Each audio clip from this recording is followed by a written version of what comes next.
各位观众朋友，大家好，欢迎收看雪雁传媒为您制作的市选特别节目。今天很高兴为您请到的是列治文市长马保定，他即将要重新继续来竞选市长的这个宝座。Mayor, welcome. Thank you very much. It's nice to be here with you once again. Okay, because you're going to re-elected mayor, right? So what's your plan? What's the difference for the next 4 years? Well, I've been at this for some time, and so people know me and know the style that I represent. There is so much that needs to be done. And I'm not just referring to the interruption that we had as the result of the pandemic, but just there's so much going on in the city. The city is growing. The city has so many different challenges that we're looking forward and knowing that there's a lot of things that we need to do. So in a short form, we need to tackle the question of affordability, especially in relation to housing. We need to tackle taxes, make sure that they stay low, the environment, provide a safe community. Those are just a few of the issues that we talk about.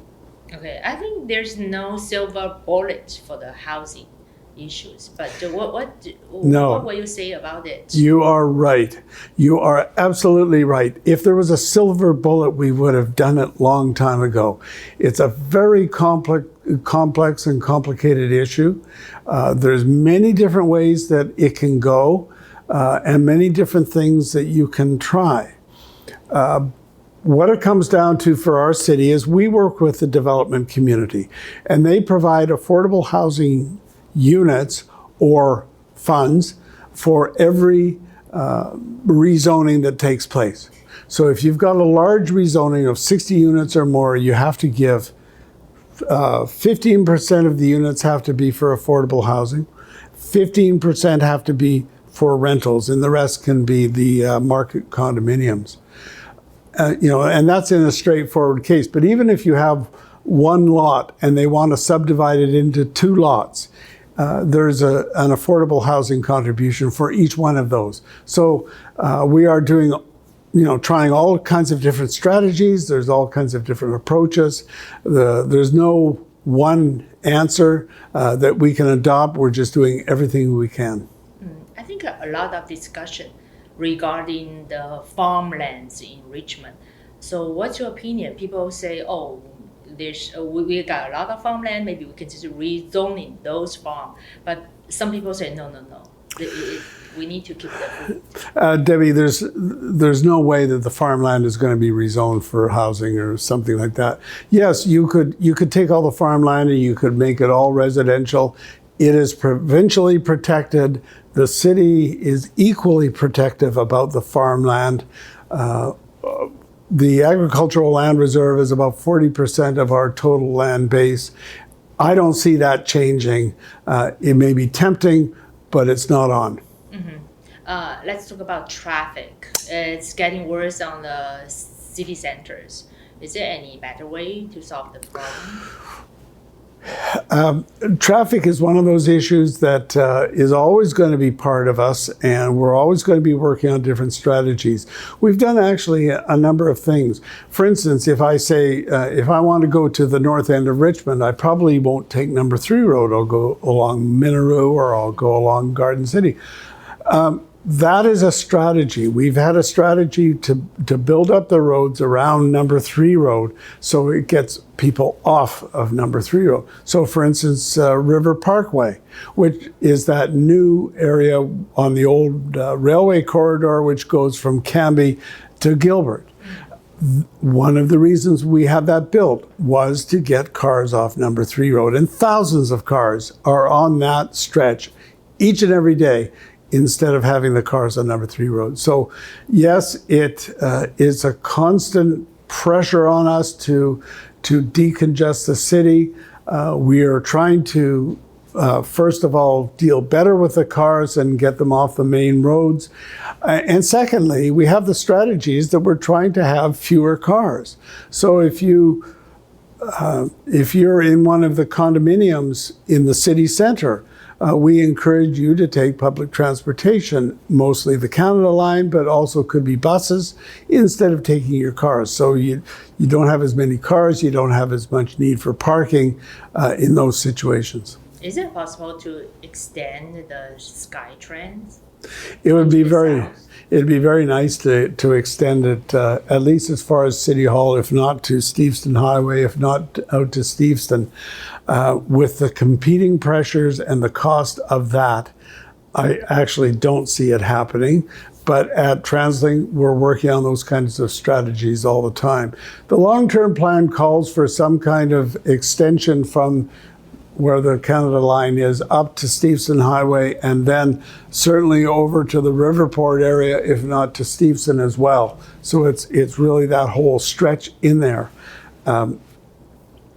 I think the attitude is that can be served by buses. So at the very least, we need better bus connections than we have now. I don't see a new rail line. Mm-hmm. How about the massive tunnels? So many people complain that constructions. Do you have the positive solutions or positive ways to see that? We have been working on trying to get a better replacement, a better facility than the current tunnel for many years. Way back in the 2006, 2007, it was promised to Richmond that once the province built the Port Mann Bridge, that the next would be the replacement for the tunnel. Christy Clark then announced that we would have this big bridge, one of the biggest, highest, widest bridges of its kind in North America. And the position of Richmond was, we don't want that. That is a flawed approach. And so they didn't even talk to us about it. They just carried on with their plans, even though we tried to tell them what we wanted for a number of years. Finally, we got a new government and they shelved the old project. If you see this, that is a photograph of what they planned for the Steveston interchange. You can see how complicated it is. That was in the old plan. That's all gone. Okay. So where we stand right now is that it's going to be an 8-lane immersed tube tunnel. There will be transit lanes. And in addition, there's going to be a pedestrian and bikeway right in the middle. So there's going to be much better connections. I should say, though, more than that, because I think that a replacement for the Massey Tunnel is only part of the solution. I mean, if it just gets cars more quickly to the Oak Street Bridge and you don't fix the Oak Street Bridge, you haven't solved the problem, have you? So I think that you need to look at the entire corridor right from the Oak Street Bridge right past the tunnel and figure out how you're going to have better connections. Probably it means more buses, get more people out of their cars, because if you can fill a bus, that's 50 people, that's 50 cars right there. So if we can get more effective, reliable, safe, cost-effective public transportation, it's not the answer for everybody, but it's the answer for a lot of people as long as they can rely on that kind of a public transportation connection. Yes, you're right. Last year, we think we saw a huge tax increase in Richmond. Yep. So what did you, I know it's past time, but what did you see in this year's and the future? Yes, to directly answer your question about the large tax increase, that was just a little over a 5% tax increase, and that was for 2021. And the main reason for that is that we hired a lot of RCMP officers and a bunch more firefighters. We had made commitments as a council that we were going to increase the complement for both of those departments, and you have to pay for it. So that's why that happened. We have a policy as a city that a tax increase for the same services next year as you have this year, the only increase will be cost of living. So a couple percent, say 2%. We then take 1% and put it into reserves for future payment of taxes, future funds to build buildings, so that we have the community facilities that we need. And anything over that, for instance, when we had the extra manpower for our firefighters in the RCMP, that can happen. But generally, I think this last year was a tax increase of less than 3%, and I think that's pretty typical. Okay. Another issue is regarding the discriminations. Yes. I think you know. Yes. There are a lot of people facing that issues, especially in Richmond. What did you say about it? Is a better way to... Well, first of all, these racial incidents and the hate incidents are totally unacceptable, and I think everybody agrees with that. We saw a spike in the number of these incidents once we had COVID. Many of the people were of Asian descent who received the discriminatory remarks and the unhappy incidents. Since then, you get a spike in the number of incidents and then it falls off. We have at the city worked very closely with the RCMP on this, and we encourage people through the campaigns. If something happens to you of that sort, make sure you report it. Don't just take it and understand it and leave it alone. No, you take it, you report it. And even if it doesn't rise to the level of having a criminal complaint, criminal charge, we can work with the various parties to reduce the numbers and to educate the people that this is totally unacceptable. We will not stand for this. We are proud of our racial diversity and our ethnic makeup in the city, and we're proud of that. And that, to me, is one of the things that makes Richmond strong, is that we listen to everybody and we try and include everybody. Now, you don't get 100% results, and I admit, but we can certainly try, and these hate incidents and the racial discrimination is just totally unacceptable, and we just want to hear about it. When something happens, we want to hear about it. Do you think is it possible to push harder on our RCMP? Because people will say it's useless even to report the police. What do you say to... Well, we're working with the RCMP right now on a program. It's called Hate Has No Place. And yes, there's only so much you can do oftentimes, but they will take it very seriously and they will work with us and we'll do what we can. Part of the challenge is education. You have to reach the people and show them that their behavior is not only unacceptable, it's just ignorant. If you have a town hall meeting to discuss these issues, unfortunately, the people you need to reach won't be there. So you have to try and use the incidents in a positive vein, find out who the perpetrators are, and take action. For the election, I know Chinese community, especially in Richmond, we got a lower turnout rate. So what do you want to say to those Chinese voters?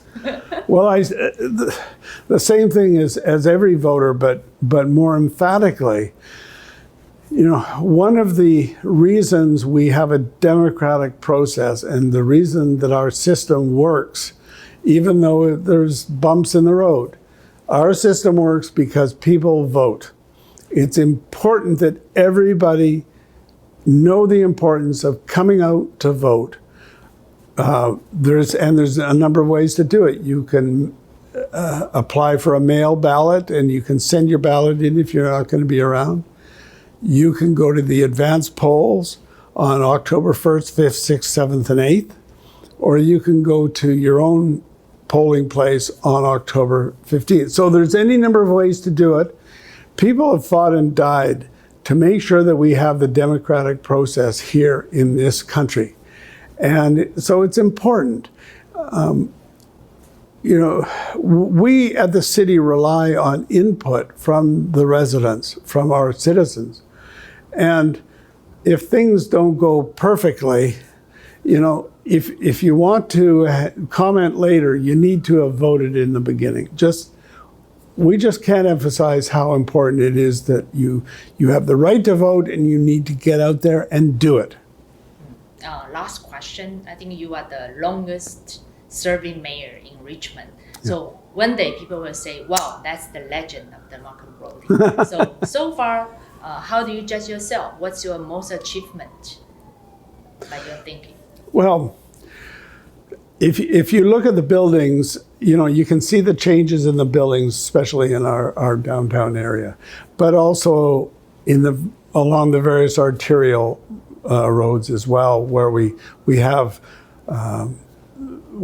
not just single family dwellings, but we have the multiple family as well. So you can see those kinds of changes. You can see the Canada line, you can see the Oval. We know what the Olympics did for the city of Richmond.